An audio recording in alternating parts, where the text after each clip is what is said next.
The house that dreamed.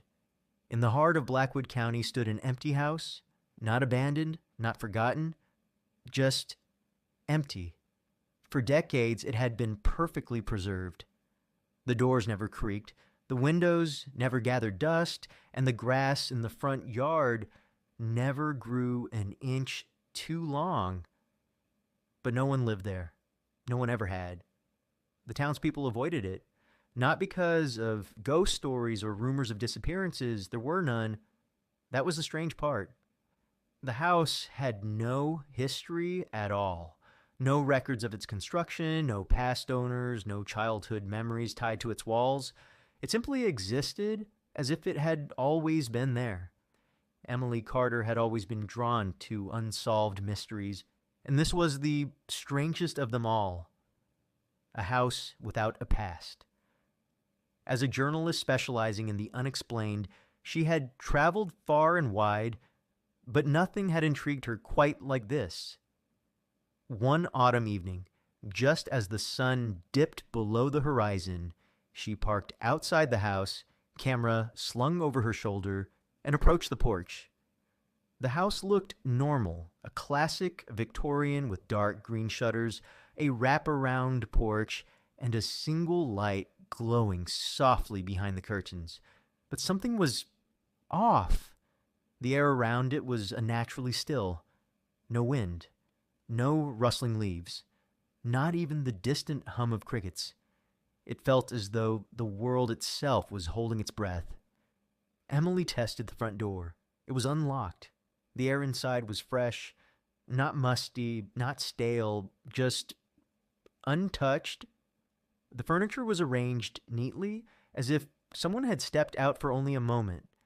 A tea set rested on the kitchen table, steam curling up from the cup as if it had just been poured. But there was no one there.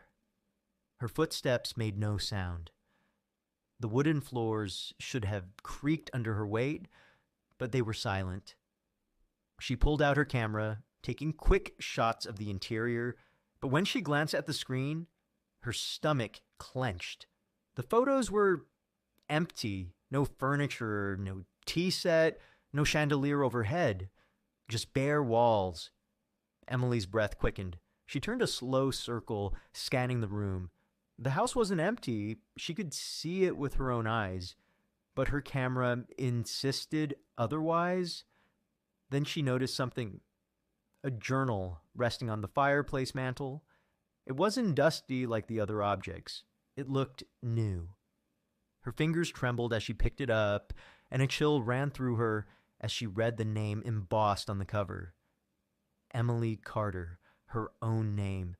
Her pulse pounded in her ears. How could that be? She flipped to the first entry, and her blood ran cold. The handwriting was hers. I don't remember writing this, but the words appear as I read them.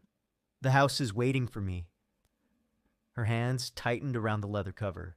This didn't make sense. She had never been here before, had she? She turned the page. It knows I'm here. The lights flickered. A faint creaking sound echoed from upstairs. Emily's breath hitched. The house had been silent before. She wasn't alone. Slowly, cautiously, she climbed the spiraled staircase, her footsteps eerily muted. The second floor stretched before her, longer than it should have been. The hallway seemed endless, doors lining both sides like a maze. She walked forward, drawn by something unseen. Then she saw it, a mirror at the end of the hall. But something was wrong. Her reflection wasn't mirroring her. Emily lifted her hand. The reflection did not. She took a shaky step forward, her breath clouding the glass. The version of her in the mirror stared back, eyes wide, face pale, lips trembling, but not moving like hers. Then it spoke. "You never left?" Emily stumbled back, slamming into the wall. No, this wasn't real. Her reflection reached out from inside the glass. She turned and ran, the hallways stretching longer, the air thickening, the walls breathing around her. Doors slammed shut on their own. Shadows shifted in the corners of her vision. She threw herself down the stairs, gasping for air. The journal. She had to check the journal. She snatched it from the mantel and flipped desperately to the last page. The ink was moving, shifting, forming new words before her eyes. The house is alive. You are part of it now. A strangled sob escaped her lips. Number this wasn't happening. This was a dream, a nightmare. The front door burst open. For a moment, relief flooded through her. She sprinted toward the exit, heart hammering. She was going to make it. But when she crossed the threshold, she was back in the kitchen. The tea was still steaming. The journal was back on the mantel. The front door was closed. Emily froze. No. She had been. A whisper brushed against her ear. You never left, Emily. Her own voice. She turned, trembling, and saw herself standing in the doorway. Not a reflection, not a shadow. Another her. The lights flickered again, then everything went dark.